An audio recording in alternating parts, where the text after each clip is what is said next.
It's said that the autocannon is the true test of a dentist's skill. Why? Because after your mech is hit by a chain of AC fire, if you still have your fillings, that's a keeper. Tycho Yun, 12th Harrison's Hussars.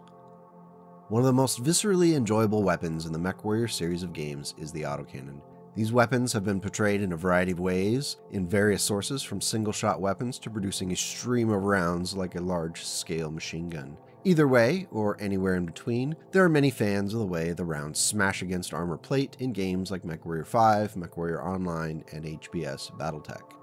And of course, many Battletech fans, including myself, have tales of that lucky AC-20 headshot in those last few rounds of a hotly contested battle. Let's take a look at the autocannon and its variations in the game so we can better understand the question, why do we love autocannons? Of all the weapons that battlemechs can carry, the autocannon may be the one ranged weapon that has the oldest origins. The first cannons were used by the Chinese at some point in the 12th and 13th centuries back on Terra. Sure, they were rudimentary and inaccurate, but people saw potential in the technology. Over the course of hundreds of years, the cannon was refined from firing solid shot to a cased round, like with the famed artillery batteries in the First World War. Advancements with gunpowder and rifling barrels gave the cannon a much-needed accuracy boost and extended the range at which human beings could slaughter each other. The autocannon was birthed from a mesh of cannon and the mechanisms necessary to automatically load each round. Often, this allowed for the cannon to be fired much faster and with increased repeat accuracy. The Battletech Tech Manual describes the autocannon as the equivalent of a giant machine gun, with calibers ranging from 30 to 203 millimeters and varying rates of fire. This is where we get the variation in interpretation in various Battletech video games. Sometimes it's like a big machine gun, sometimes it's a big single shot. It's best not to think too much about it as it may cause dizziness, fogged vision, and something called wandering kidneys. The mech-sized autocannons that we all know and love started showing up in military research and development in the 2200s. Classified in 4 general groupings based upon their damage output, there are a wide variety of types and brands of autocannon. Thankfully, they can be organized as AC2s, 5s, 10s, and 20s. There are of course adaptations, variants, and improved technology that will bend these categories, but for the most part they still hold true. We'll get to those soon enough. The AC2s and AC5s were the first to be developed, with the AC10s and 20s coming later on in the timeline. The primary advantage of the autocannon is its low heat generation. For mechs, heat could be a death sentence, so for many designs, the addition of an autocannon was a compromise to help improve damage output while not outstripping the mech's ability to shed the generated heat through its heat sinks. Their range is decent in comparison to the energy weapon equivalents as well.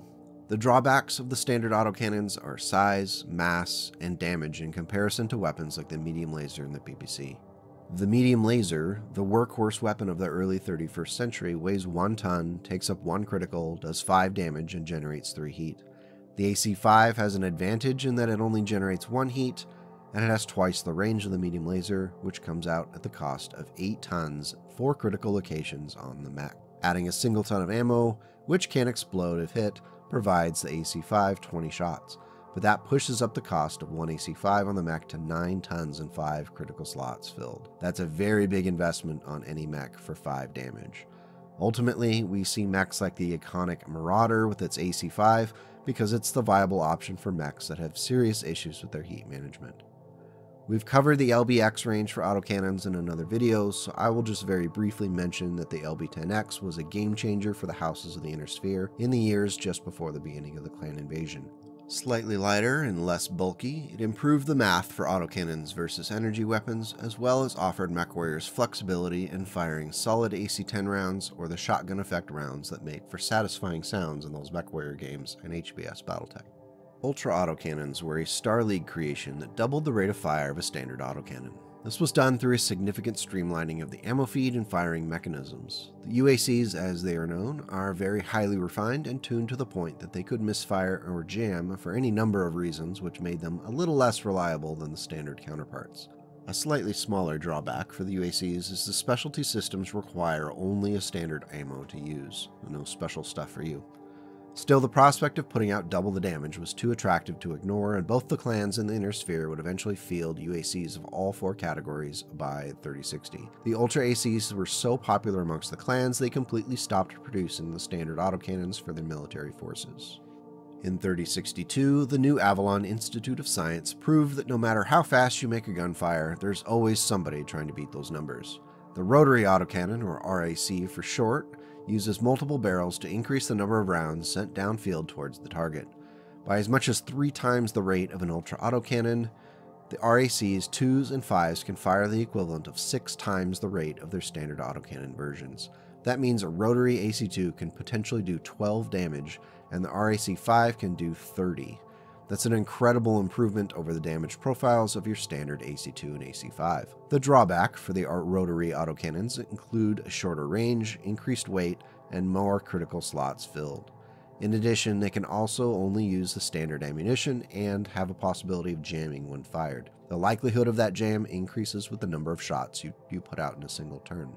With 2 or 3 shots, a roll of 2 on the 2-hit roll of 2d6 will result in a jam. For every 2 additional shots fired that turn, an additional number is added to that too. Therefore, a 6-shot Ultra AC2 would jam on a 2-hit roll of a 2, 3, or a 4. Luckily, an RAC can clear its jams in-game, unlike the standard Ultra autocannons, which are rendered useless for the rest of the battle. The rules for unjamming can be found in Total Warfare or the Battletech manual. Because the standard autocannons have been in dire need of improvements, the light autocannon range was introduced in 3068 by House Davion researchers who sought to reduce the size and weight of autocannons. They were somewhat successful in reducing the weight of the AC2 from 6 tons down to 4. Unfortunately, this came at the cost of range, reducing the max distance on the light AC2 to 18 hexes. The light AC5 drops it to 5 tons and fills 2 critical slots instead of 4, but loses 3 hexes worth of range. I'm no math whiz, but I think the light AC5 is a big improvement for only a very minor cost. It's still no medium laser, but it's a lot closer to that ideal. Unfortunately, the light AC technology hasn't been expanded to the 10s and 20s as of the production of this video. Who knows, maybe in the future. I shudder imagining the implications of a lighter and more compact AC-20. The clans have largely not bothered with the light autocannon tech, as their UACs are already better than what the inner sphere has yet mustered. There are some specialty autocannon rounds worth noting, including caseless rounds, which use a solid propellant molded around a projectile which acts as the case itself. They're lighter and smaller than the traditional autocannon round, and their designs allow for a more Spartan ammo feed mechanism. The result is a system that can pack twice as much ammo into the same amount of available weight and space on the mech. Not too shabby, right? Especially with those AC-20s. The opportunity cost of this caseless ammo is a small risk of the solid propellant in each round igniting while still within the ammo feed mechanism, causing an explosion and triggering damage to the mech as well as rendering the weapon destroyed. On a standard to hit roll with the caseless autocannon, a roll of 2 results in a destruction of the autocannon and as much damage to the internal structure as that section as matches the power of the AC. 5 damage for the AC5, so on and so forth. A critical roll is then necessary. It's up to you if you think this risk is worth the reward on this one. In an attempt to increase the hitting power of the autocannon, House Davion engineers created the armor-piercing rounds, which were designed to punch through the armor and cause critical hit damage even if there was still armor remaining. Each time there is a hit with AP ammo, a critical roll is taken.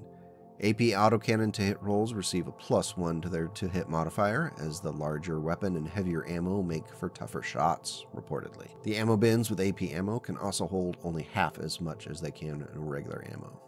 In 3055, in an effort to make life even more dangerous and miserable for infantry, House Davion developed flechette ammunition for use in standard autocannons. Instead of firing a stream of rounds, flechette rounds spray shards of metal at incredible speeds. They tear through small vehicles, light buildings, and yes, the lowly foot soldier with ease. On the tabletop, the flechette shots do double damage to conventional infantry, but half damage to all other targets. This weapon is a source for nightmares if you're a ground pounder. Precision autocannon rounds started showing up across the inner sphere in 3062 following their developed by House Davion scientists. Each round incorporated electronic guidance, fuel, and a small gyrojet system to slightly correct the trajectory during flight toward the intended target. This improved the accuracy of the weapon and made it slightly easier for Mechwarriors to hit a running target. On the tabletop, precision autocannon shots have up to a -2 impact on the target movement modifier in a to-hit roll. This could help significantly in hitting those mechs that never seem to stop running around the map being irritating. Looking at you, Locust.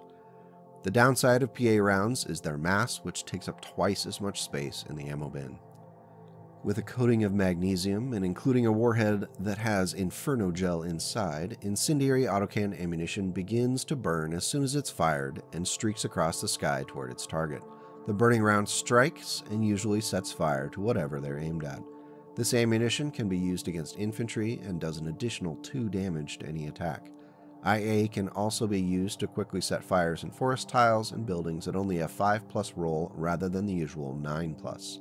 The 2-hit modifier for firing an autocannon carrying IA rounds is only +1 for night combat, so that's an improvement. Now, the drawback for carrying such volatile ammunition is that if there is a critical hit on the weapon, not just the ammo, the rounds in the weapon will cook off and do as much damage to the mech equal to the strength of the weapon. 10 damage for AC 10 and so on. Use at your own enjoyment/risk. One of my favorite Battletech stories involves a couple of dueling mechs on the plains of some backwater planet in clan-controlled space.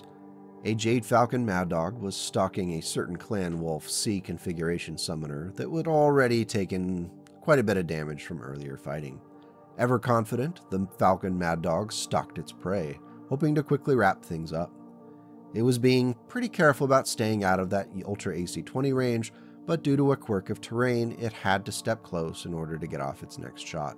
Rolls were taken, damage was done, and sure enough, the summoner was going to be destroyed at the end of the turn.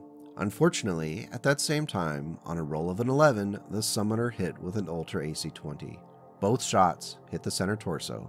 40 points of damage were enough to go internal, and 2 critical hits were rolled, both gyro hits.